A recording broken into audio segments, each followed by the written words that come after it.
আসসালামু আলাইকুম, কেমন আছেন সবাই? নিশ্চয়ই অনেক ভালো আছেন। আমি আপনাদের অনেক ভালো আছি।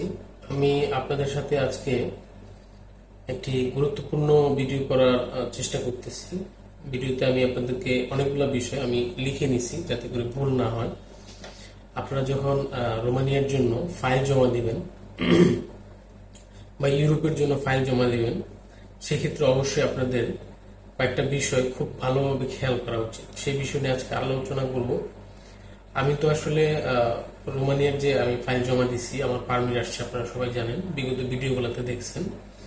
তো সেই ভিডিওগুলোতে আমি বলছি যে আমি পারমিট কবে পাইছি বা আমার পারমিট কবে জমা হবে ইন্ডিয়াতে, সবকিছু আমি বলছি। তো এখন আমি তো 2019 সাল থেকে ট্রাই করতেছিলাম পোল্যান্ড এবং আয়ারল্যান্ড। তো এখন ফাইনালি আমি রোমানিয়ার জন্য ফাইল প্রসেস করছি। তো এখন আমি এই বিষয়গুলো করার সময় আমি কি কি বিষয়গুলো খেয়াল রাখছি এবং খেয়াল রাখার পর একটা এজেন্সিকে বিশ্বাস করার পরে আমি আলটিমেটলি পারমিট পাইছি, এই সকল বিষয়গুলো আমি লিখে নিয়েছি। আপনাদেরকে এই বিষয় নিয়ে আজকে একটু ধারণা দেওয়ার চেষ্টা করব। যারা রোমানিয়াতে নতুন যাবেন বা নতুন ফাইল প্রসেস করবেন, তাদের জন্য আজকের এই ভিডিওটি খুব ইম্পর্টেন্ট ভিডিও হবে। অবশ্যই মনোযোগ সহকারে এবং ধৈর্য সহকারে ভিডিওটি দেখার চেষ্টা করবেন। একটু বড় হলেও দেখার চেষ্টা করবেন, আপনাদের আশা করি অনেক উপকারে আসবে। প্রথমে যেটা দেখবেন, আমি দেরি না করে শুরু করি। প্রথমেই যেটা থাকবে 1 নম্বরে, সেটা হচ্ছে ছবি।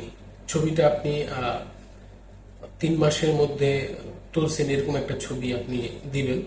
ছবিটার হার্ড কপি আপনাকে দিতে হবে না, সফট কপি দিতে হবে, ইমেলে দিলেই হবে। তো ইমেলে আপনি একটা ছবি দিবেন, প্রথমে ছবি আপনি তুলবেন। এটা হচ্ছে প্রথমে 1 নম্বরে। 2 নম্বরে হচ্ছে পুলিশ ক্লিয়ারেন্স। পুলিশ ক্লিয়ারেন্সের ক্ষেত্রে অবশ্যই আপনি নিজে পুলিশ ক্লিয়ারেন্সটা করবেন। আপনার এজেন্সি যদি বলে যে আমি পুলিশ ক্লিয়ারেন্স করে দিচ্ছি, করে আমি জমা করে দিচ্ছি, আপনি এটাতে রাজি হবেন না। এটা আমি আপনাকে একদম অনুরোধ করে বলে দিচ্ছি, কারণ এটা হচ্ছে পুলিশ ক্লিয়ারেন্স যদি আপনার কোনো কারণে ডুপ্লিকেট হয়, আপনার যত চেষ্টাই করেন আপনার ভিসা হবে না এবং পারমিট বের হবে না, আর পারমিট ক্যান্সেল হয়ে যাবে। হ্যাঁ, আপনি অ্যাপ্লাই করলেও পারমিট ক্যান্সেল হয়ে যাবে বর্তমান সিচুয়েশনে। এরকম অনেকেরও হয়েছে। আমি যখন প্রথমে ফাইল জমা দিয়েছিলাম তখন আমারও এরকম হয়েছে।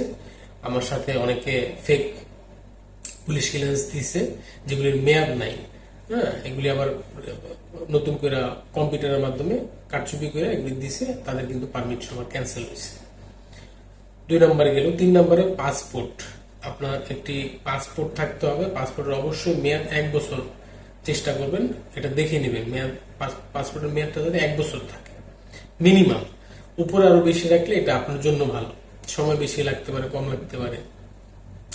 আর আপনার যদি পাসপোর্ট 1 বছর মেয়াদ থাকে, বেশি থাকার কারণটা আমি বলছি, আপনি যদি পাসপোর্টের 1 বছর মেয়াদ থাকে, সেই ক্ষেত্রে দেখা যাবে কি আপনার প্রসেস হইতে হইতে, আপনার রোমানিয়া ফাইলটা প্রসেস হইতে হইতে এখানে 7-8 মাস সময় লেগে গেল। আপনি যখন রোমানিয়াতে গেলেন তখন আবার আপনাকে পাসপোর্ট করার জন্য দৌড়াদৌড়ি করতে হইতেছে। এই জন্য আমি বলবো 1 বছরের বেশি চেষ্টা করবেন রাখার জন্য। 1 বছর রাখলে আপনি প্রসেস করতে পারবেন, অসুবিধা নাই। 3 নম্বরটা গেল। এখন হচ্ছে 4 নম্বর। আপনারা যখন একটা এজেন্সির কাছে যাবেন, আপনার যেভাবেই হোক, আপনি যার মাধ্যমেই যান না কেন, অবশ্যই এজেন্সির কাছে যাওয়ার পরে এজেন্সির সাথে যে কথাবার্তা বলবেন, এগুলি যা যেরকম ডিমান্ড থাকবে, যে কাজকর্ম বা টাকা পয়সার যে ডিমান্ড থাকবে বা টাকা পয়সার লেনদেন করবেন, এটা অবশ্যই দলিল করে নেবেন। স্ট্যাম্পের মধ্যে দলিল করে নেবেন। দলিল করে তারপর আপনার টাকা পয়সার লেনদেন করবেন।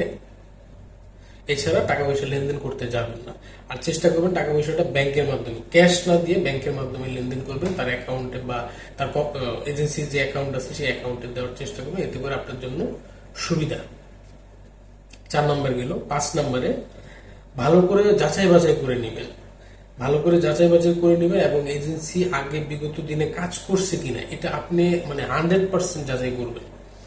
এটা আপনি হয়তো বা তার যদি কোনো আশেপাশের কোনো লোকজন থাকে যে কাজ করছে এরকম দেখাইতে পারে বা প্রুফ দেখাইতে পারে, এবং তার যদি কোনো সোশ্যাল মিডিয়ার কোনো ইয়া থাকে, সেখান থেকে আপনি অবশ্যই যাচাই বাছাই করে বুঝে তারপরে তার সাথে এগ্রিমেন্টে যাবেন এবং কাজ করার জন্য আগ্রহী হবেন। এছাড়া তার সাথে কাজ করার জন্য আগ্রহী হওয়া আপনার জন্য বিপজ্জনক হতে পারে। তারপরে হচ্ছে 6 নম্বরে, যে এজেন্সি দেখবেন আপনাকে মুখের কথায় আপনাকে রেস্টুরেন্টের কাজ দিয়ে দিচ্ছি, আপনাকে অমুক সুযোগ সুবিধা, ওইটা ওইটা আপনার কিছু করা লাগবে না, আমি সব করে দেবো। হ্যাঁ, আপনার ওইখানে গেলে আপনি 700-800 ইউরো বেতন পাবেন। আপনাকে আমি একদম আরামায়েশের একটা কাজ দিয়ে দিব। এটা এই ধরনের মুখরোচ যে কথাবার্তা, মিষ্টি কথাবার্তা, এগুলি তো কখনোই আপনারা পড়বেন না। এই ধরনের কথাবার্তাতে কখনোই পড়বেন না, কারণ রোমানিয়া হচ্ছে, একটা জিনিস মনে রাখবেন, রোমানিয়া হচ্ছে ইউরোপের একটা নন সেনজেন কান্ট্রি। এই দেশে কনস্ট্রাকশন বেসিস বেশিরভাগ কর্মী তারা নিয়োগ করতেছে, কনস্ট্রাকশন বেসিস। আপনি হয়তো কিছু ক্ষেত্রে হয়তো রেস্টুরেন্ট হইতে পারে, হ্যাঁ, কিছু কিছু ক্ষেত্রে ওয়্যার হাউস হইতে পারে, কিন্তু কনস্ট্রাকশন বেসিস এটা আপনাকে মাথায় নিয়ে নিতে হবে যে কনস্ট্রাকশন বেসিস তাদের বেশিরভাগ কাজ থাকে। এখন আপনাকে যদি বলে ওইখানে এরকম ধরনের সুযোগ সুবিধা, ওইটা সুযোগ সুবিধা, এত টাকা বেতন পাবেন, 60-70 হাজার টাকা বেতন পাবেন, হ্যাঁ, কাজ 8 ঘন্টা, হ্যাঁ, আপনাকে মানে অনেক সুযোগ সুবিধা দেখাবে, এই ধরনের মুখরোচক মিষ্টি কথাবার্তায় কোনো এজেন্সির কথা আপনি মানে এটাতে বইলে যাবেন না। বইলে গেলে এটা আপনার জন্য খারাপ, কারণ আপনাকে মাথায় রাখতে হবে কনস্ট্রাকশন বেসিস, বেশিরভাগ কোম্পানি কনস্ট্রাকশন বেসিস লোক নিচ্ছে এবং লোক নিবে ভবিষ্যতেও। 6 নম্বরে গেল। 7 নম্বরে হচ্ছে ফাইল জমার আগে আপনি যে কোম্পানিতে অ্যাপ্লাই করবেন বা আপনার এজেন্সি যে কোম্পানিতে অ্যাপ্লাই করবে আপনার জন্য, সেই কোম্পানি সম্পর্কে আপনাকে জেনে নিন। কোম্পানি কতগুলো লোক নিচ্ছে, কোম্পানির স্যালারি কত দিবে, এবং আপনার কত ঘন্টার ডিউটি, হ্যাঁ, তারপরে আপনার খাওয়া থাকা দিবে কিনা, হ্যাঁ, কোম্পানি কি ধরনের সুযোগ সুবিধা ফ্যাসিলিটি আপনাকে প্রোভাইড করবে, এগ্রিমেন্ট কি, এই বিষয়গুলো এজেন্সির মাধ্যমে খুব ভালোভাবে জেনে নেবেন। কারণ একটা এজেন্সির মাধ্যমে, একটা এজেন্সির কারণে কিন্তু আপনার এজেন্সির সাথে তাদের একটা কন্ট্রাক্ট হয় যে যে আপনি এই সুযোগ সুবিধা অনুযায়ী আমাকে লোক দিবেন, আমি লোকটা আনবো, পারমিট বের করবো। তো অনেক লয়ারের সাথে এরকম ধরনের এগ্রিমেন্ট হয়। তো এই এগ্রিমেন্ট সম্বন্ধে আপনি একটু জানবেন যে কোম্পানি আপনাকে কি কি সুযোগ সুবিধা দিচ্ছে, এগুলো জেনে বুঝে তারপর আপনি আগাবেন। অন্যথায় আগানোর চেষ্টা করবেন না যে আপনাকে দেন না, আপনি ফাইল দেন আমাকে, আমি ভিসা করে দিচ্ছি, এই ধরনের মুখরোচক কথাবার্তায় আপনারা এগ্রিমেন্টে যাবেন না বা ফাইল প্রসেসিং এ যাবেন না। অবশ্যই কোম্পানি সম্পর্কে জেনে বুঝে তারপরে যাবেন। আমি কোম্পানি সম্পর্কে আগে জানছি, তারপর আমি আমার মনে হয়েছে যে আমি এই কোম্পানিতে গেলে আমার জন্য যতটুকুই হোক, খারাপ হোক ভালো হোক, আমি কাজ করতে পারবো, তারপরে কিন্তু আমি প্রসেস করছি। বিগত দিন আমি যে ভিডিওগুলো তৈরি করছি, এই ভিডিওগুলোতে আপনারা আরো ইনফরমেশন পাবেন। আমার ডেসক্রিপশন বক্সে সবগুলো লিঙ্ক দেওয়া থাকবে, আপনারা ওইখান থেকে দেখে অবশ্যই আরো ইনফরমেশন নিয়ে নেবেন। তো তারপর হচ্ছে 8 নম্বর। 8 নম্বর হচ্ছে আপনার যদি কাজের অভিজ্ঞতা থাকে, আপনি যদি যে কোনো ধরনের কাজ জানেন, সেটা আপনার যে কোনো ধরনের কাজ হতে পারে, কনস্ট্রাকশন বেসিস কাজ হতে পারে, বা ক্লিনারের কাজ হতে পারে, অথবা আপনার হোটেল রেস্টুরেন্টের কাজ হতে পারে।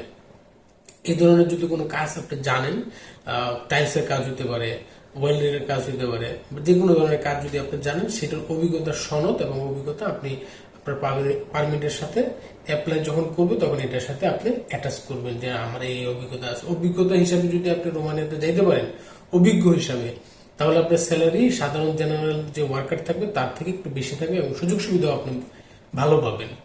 এটা আপনি মাথায় রাখবেন। আপনি অবশ্যই কাজ শিখে, যদি কোনো কাজ আপনার জানার ইচ্ছা থাকে, ড্রাইভিং জানেন বা ড্রাইভিং এর গেলে আপনি হয়তো বা গাড়ি চালাতে পারবেন না, তারপর আপনার জানা থাকলে অবশ্যই আপনি সেটা কাজে লাগাইতে পারবেন ভবিষ্যতে। তবে কনস্ট্রাকশন বেসিস যদি আপনি কাজ জানেন, অবশ্যই আপনি সেই সনদগুলি, যে সার্টিফিকেটগুলি থাকে, সেই সার্টিফিকেটগুলো আপনি অবশ্যই, ইলেকট্রিক্যালের কাজ জানেন ইলেকট্রিক্যাল সার্টিফিকেট, ওয়েল্ডারের কাজ জানেন ওয়েল্ডারের সার্টিফিকেট, এগুলি আপনি শো করবেন। তারপর হচ্ছে এখন আসি হচ্ছে এজেন্সির প্যারার বিষয়ে। আমরা বাংলাদেশের অনেকেই আছি, ফাইল দেওয়ার 15 দিন পরে 10 দিন পরে এজেন্সিকে গুতানো শুরু করি যে ভাই কবে ভিসা হবে, কবে ভিসা হবে, কবে পারমিট হবে, আইজিআই কবে হবে, জমার স্লিপ দেন, এটা দেন, ওইটা দেন। এগুলি আসলে করবেন না। আপনি যদি, আমি যতগুলা না ইয়ার কথা বললাম, ইনফরমেশনের কথা বললাম, এগুলি যদি সবকিছু ঠিক থাকে এবং আপনি যদি আশ্বস্ত হন যে এজেন্সিকে আপনি কাজ দিবেন, তাহলে অবশ্যই তাকে আপনি প্যারা দিবেন না। প্যারা না দিয়ে তাকে সময় দিবেন, অ্যাটলিস্ট 6 মাস তাকে সময় দিতে হবে। হ্যাঁ, 6 মাস 5 মাস তাকে সময় দিতে হবে। সময় দিলে দেন সে কাজ করতে হবে। বর্তমানে রোমানিয়াতে আপনি যদি প্রসেস করতে যান ফাইল, আপনার রোমানিয়ার পারমিট প্রসেস করতে গেলে, ভিসা প্রসেস করতে গেলে আপনার অ্যাটলিস্ট 6 মাস সময় লাগবে। পারমিটের জন্য অলরেডি আপনার 4 থেকে 5 মাস আপনার লাগবে। এটা আপনার ধরে রাখেন, এটা আপনাকে ধরে রাখতে হবে।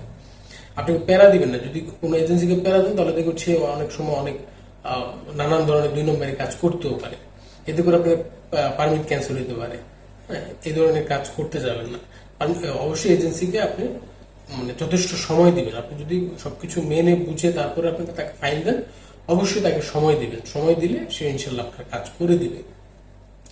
আইজিআই বা জমার স্লিপ, আইজিআই বা জমার স্লিপ বিষয়ে যেটা আমি বলবো, আমি কিন্তু আইজিআই বা জমার স্লিপ পাই নাই। অনেক লয়ার আছে রোমানিয়াতে, তারা জমার স্লিপ বা আইজিআই দিতে চায় না। এটা এজেন্সির কোনো দোষ না, এটা যা এজেন্সিগুলো যে লয়ারের সাথে কন্ট্যাক্ট করে, সরাসরি তো কোম্পানি কাজগুলো করে না, এটা যে কোনো একটা লয়ারের মাধ্যমে হয়। তো যে লয়ারগুলো কাজ করে তারা অনেক সময় আপনার আইজিআই বা জমার স্লিপ এগুলি দিতে চায়, তারা না দিয়ে তারা সরাসরি পারমিট ইস্যু করে। তো বের হয় আইজিআই বা জমার স্লিপ এগুলি বের হয়, কিন্তু এগুলি লয়ার অনেক সময় দেয় না, না দিয়ে তারা সরাসরি পারমিট ইস্যু করে। তো আশা করি আপনারা বুঝতে পারছেন জমার স্লিপ এবং পারমিট আইজিআই এগুলি আসলে ইম্পর্টেন্ট না, পারমিটটাই হচ্ছে ইম্পর্টেন্ট। তো আশা করি আমার ভিডিওটা আপনাদের উপকারে আসবে, আর যারা নতুন ফাইল প্রসেস করবে এটা তাদের জন্য অনেক উপকারী ভিডিও আসবে। এখন পর্যন্ত যে ভিডিওগুলো আমি আপলোড করছি সেগুলো যদি না দেখে থাকেন, ডেসক্রিপশন বক্সে লিঙ্ক দেওয়া থাকবে, অবশ্যই দেখে আসবেন, আপনাদের উপকারে আসবে। সবাই ভালো থাকবেন। নতুন কোনো ইনফরমেশন নিয়ে আবারও হাজির। আসলে আমার এই ভিডিওগুলো করার দরকার হচ্ছে কি, আমি নিজে মানে ধরা খাইছি, আমাকে ঠকাইছে একটা এজেন্সি। তো সেই জন্য আমার কাছে মনে হয় যারা এখন নতুন নতুন যারা ফাইল প্রসেস করবে তাদেরকে এই বিষয়গুলো জানানো উচিত, তারা কিভাবে তারা যাতে এই ধরনের বিপদে না পড়ে। সেই জন্য আমি আসলে ভবিষ্যতেও এই ধরনের ইনফরমেটিভ ভিডিও আমি তৈরি করে যাবো এবং আপনাদেরকে ইনফরমেশন দিয়ে যাব, আপনারা যাতে এই ধরনের বিপদে না পড়েন। আমার মতো আমি আসলে অনেক টাকা ধরা খাইছি, তো সেই বিষয়গুলো আপনাদেরকে জানানোর চেষ্টা করব। সবাই ভালো থাকবেন। নতুন কোনো ভিডিও নিয়ে আবার হাজির হবো। সেই পর্যন্ত আল্লাহ হাফিজ।